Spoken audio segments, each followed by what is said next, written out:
Të nderuar shikues, përshëndetje, do jemi së bashku në edicionin informativ këtu në kanalin 7, ku ndër të tjera do të ndiqni. Të paktën 25 persona shoqërohen për atentatin në Lushnjë ku mbeti i plagosur një 45 vjeçar, kamerat e sigurisë bardhen dinamikën e sulmit me armë. Ngjarje tronditëse në Durrës, një 15 vjeçar është plagosur rënd me thik nga një tjetër i mitur 14 vjeçar pas konfliktit të nisur në rrjetet sociale. Dy ekstremistët e arrestuar në Fusharrës refuzojnë të flasin në polici, hetojnë personat e lidhur me ta si dhe mënyra se si u siguruan armët. 6 vjet pas tërmetit në Durrës, banorët që kanë hyrë në apartamentet e reja nuk janë pajisur me certifikata pronësie, madje nuk ka asnjë afat se kur do t'i marrin.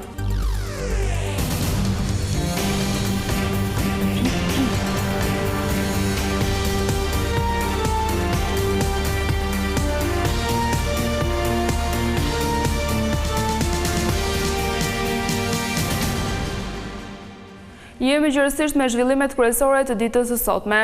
Pamjet e kamerave të sigurisë tregojnë të gjithë dinamikën e atentatit në Lushnjë, ku mbeti i plagosur një 45 vjeçar. Atentatorët qelluan me breshëri, por një vonesë e vogël e tyre bëri që objektivi të kalonte me shpejtësi me makinë dhe të shpëtonte. Kjo foto tregon momentin kur dy persona qellojnë, njëri me Kalashnikov, tjetri me pistolet në drejtim të Julian Sulës. Atentati ndodhi të martën në kryqëzimin midis spitalit dhe stadiumit të Lushnjës. Në fare pak sekonda, Julian Sula, i njohur ndryshe edhe si Juli Pashakos, është gjendur në mbretërinë e plumbave, teksa ishte i vetëm në makinën e tij. Sipas policisë, atentatorët dolën nga makina ndërsa një i tretë ndodhej në timon. Ata mbanin maskë të zezë në fytyrë dhe kapele. Sa po pan makinën BMW të zezë të Julian Sulës që hyri në rrugë, ata zbritën dhe gjuajtën me breshëri. Por duket se një vonesë e tyre në prit bëri që Julian Sula të kalonte me shpejtësi para tyre. Duket se 45 vjeçari i pa atentatorët dhe duke i dhënë me shpejtësi makinës i ka shpëtuar mrekullisht plumbave. Atentati zgjati vetëm 10 sekonda. 6 plumba përfunduan në makinën e Sulës, ndërsa një plumb e preku në këmbë. Pas kësaj, autorët dogjën makinën së bashku me armët në fshatin Lifaj. Nga ekspertiza paraprake e policisë, makina bashkë me targat rezultojnë të vjedhura 2 vite më parë në Greqi. Pistat që po hetoni janë disa, duke u nisur nga e kaluara e Julian Sulës në vitin 1997 deri më sot, si dhe e lidhjet e tij me trafikun e narkotikëve, ndërsa policia shoqëroi të paktën 25 persona. Vetë Sula, po siç njihet ndryshe Juli Pashakos, nuk pranoi të jap asnjë detaj nga ngjarja para uniformave blu. Prej 2 vitesh ai lëvizte lirshëm në Lushnjë, madje edhe në këmbë. I njohur si kundërshtari Aldo Bares, drejtuesi një tjetër grupi kriminal në Lushnjë, atij është bërë edhe më herët atentat. Emri i tij është përmendur edhe në masakrën e Lushnjës ku mbetën 2 të vrarë, Jurgen Hoxha dhe Zamir Latifi, si dhe 2 të tjerë u plagosën. Dyshohet se personi i tretë që ishte në makinë me Laert Haxhiun dhe Orgez Bilbilin ishte pikërisht Julian Sula. Një tjetër krim i rëndë ndodhi mes adoleshentëve, këtë herë në qytetin e Durrësit. Pas një konflikti në rrjetet sociale, një nxënës 15 vjeçar është dënuar dhe plagosur rënd me thik. Policia arrestoi autorin vetëm 14 vjeç, ndërkohë që i lënduari ndodhet në reanimacion. Një 15 vjeçar u plagos rënd pasi u godit me thik të martën gjatë një konflikti mes disa adoleshentëve në Durrës. Përplasja mes tyre erdhi për shkak të një komenti në rrjetet sociale. Pas mësimit, të dy nxënësit u takuan bashkë me disa shok për t'u sqaruar, por debati degeneroi në përdorim të mjeteve të forta dhe të thikave, duke lënë të plagosur rënd 15 vjeçarin. Në konflikt u përfshin 4 të mitur. Ata zbritën nga një makinë dhe të gjithë mbanin shufra hekuri dhe shkopi në duar. Dhuna e tyre është ndaluar vetëm pas ndërhyrjes së një qytetari, i cili u ka bërtitur adoleshentëve se ishte i policisë. Sipas spitalit të Durrësit, 15 vjeçari mbërriti në urgjencë në gjendje tejet kritike me plagë të shumta në zemër dhe stomak. Pas një ndërhyrje të vështirë, i mituri tani më ndodhet në gjendje të stabilizuar në reanimacion.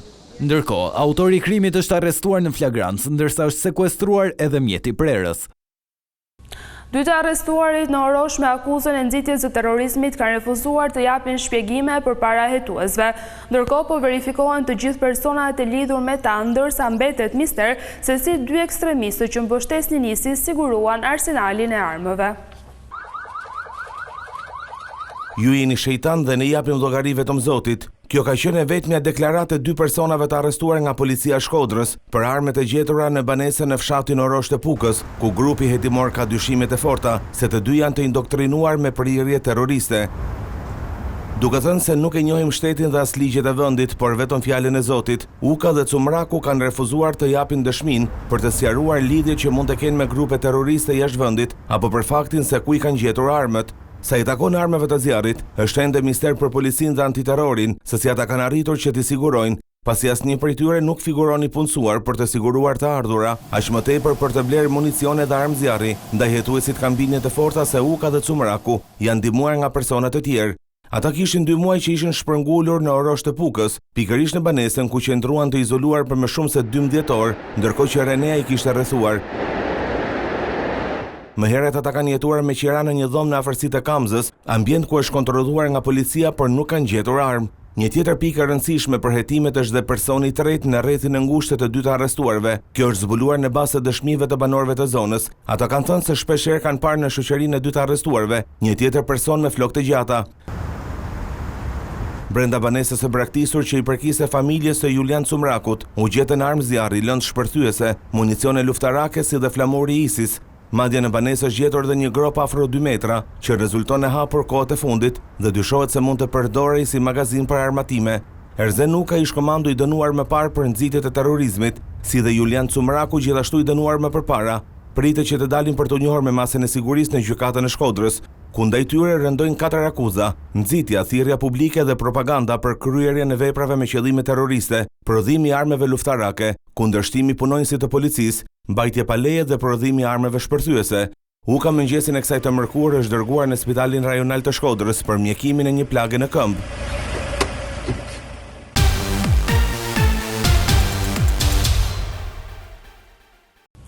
SPAK është institucioni më i sulmuar nga Sali Berisha, por kur vjen fjala për pezullimin e zëvendës kryeministres Belinda Balluku, ai del në krah të tij.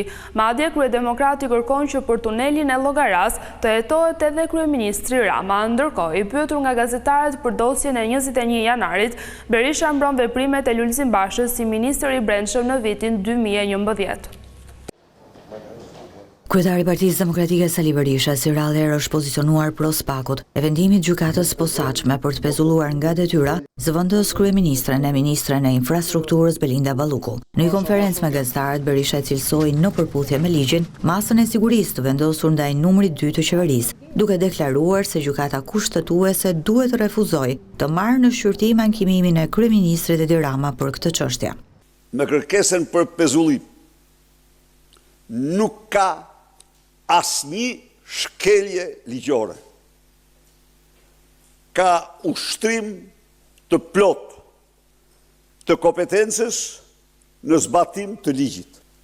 Vetë ideja se ka marrë pushtetin e kryeministrit, i them atij hajduti, je ti që ke vjedh parat, po atyre mirë ja u bën, që nuk lëshuan edhe ndaj teje të njëjtën urdhër si ndaj lubis.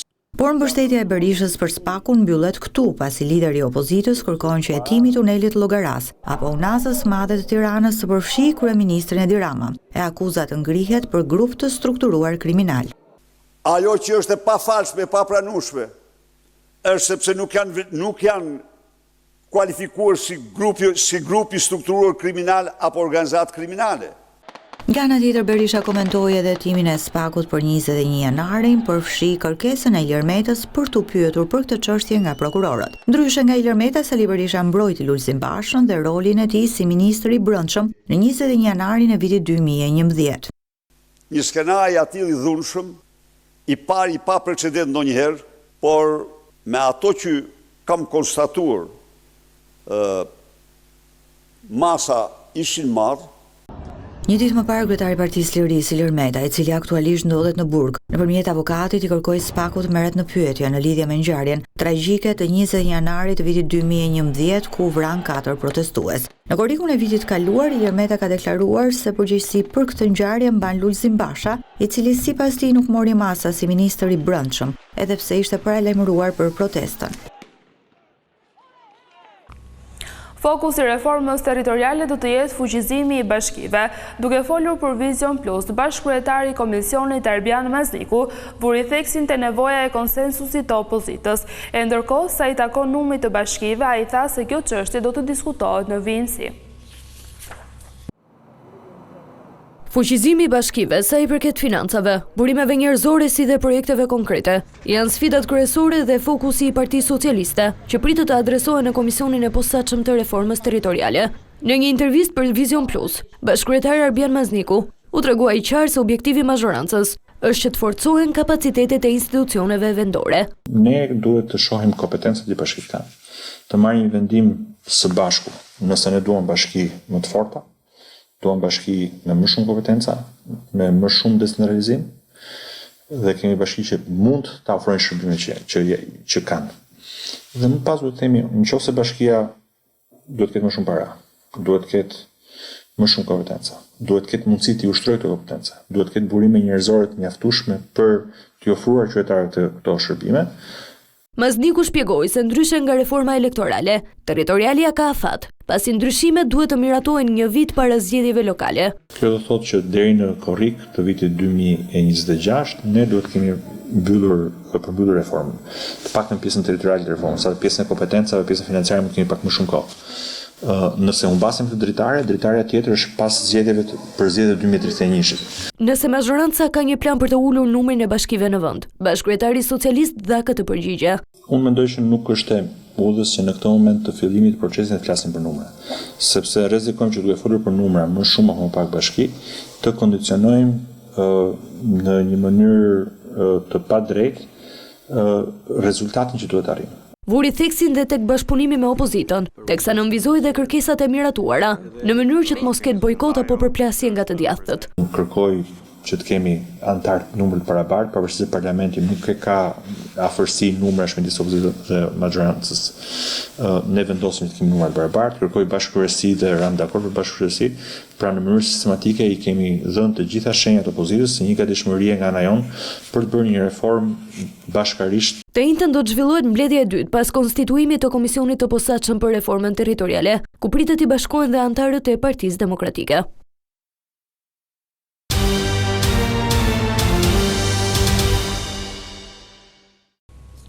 Rreshtet e dendura të shiut shkaktuan përmbytje në Lezhë dhe në qytetin e Vlorës. Uji mbuloi rrugë dhe sheshe duke sjellë probleme në lëvizjen e njerëzve dhe të makinave.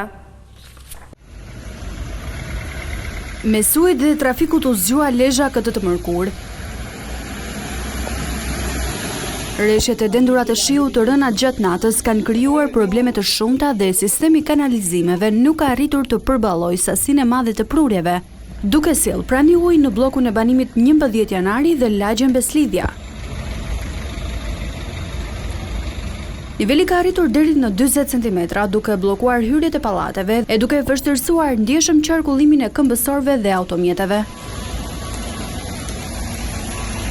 Ndërkohë nga moti i keq me shi në disa zona është krijuar trafik i rënduar dhe kaos në lëvizje në pjesën më të madhe të qytetit.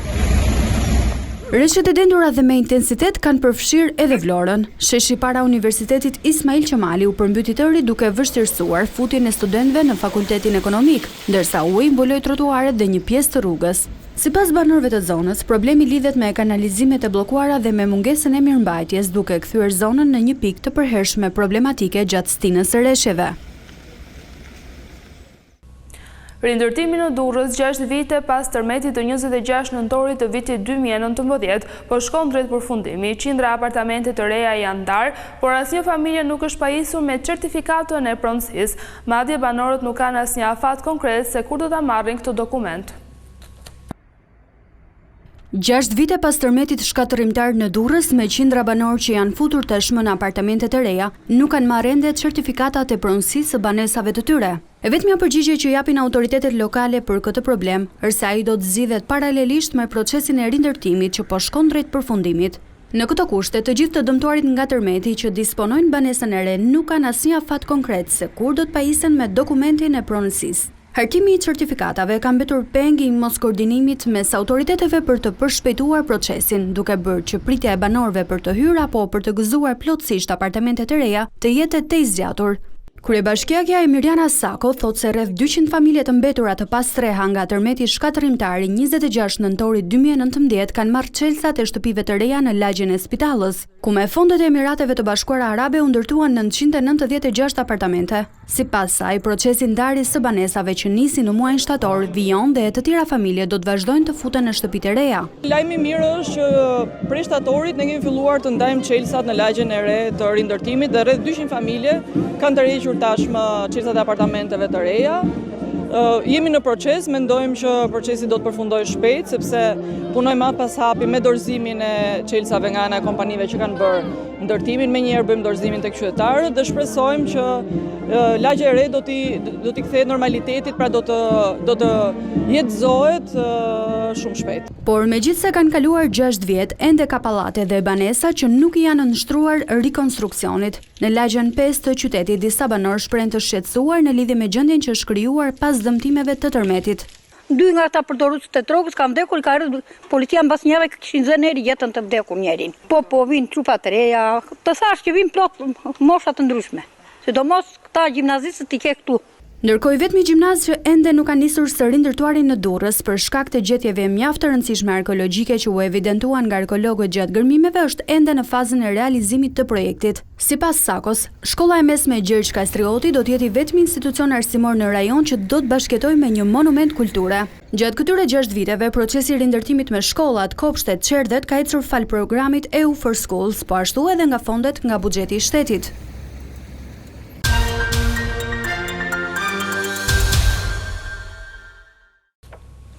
Është shuar në moshën 40 vjeçare këngëtari i njohur i muzikës shqiptare Shpat Kasapi. Lajmi u bë ditur nga familjarët e artistit, ndërsa besohet se vdekja ka ardhur si pasojë e një sulmi në zemër.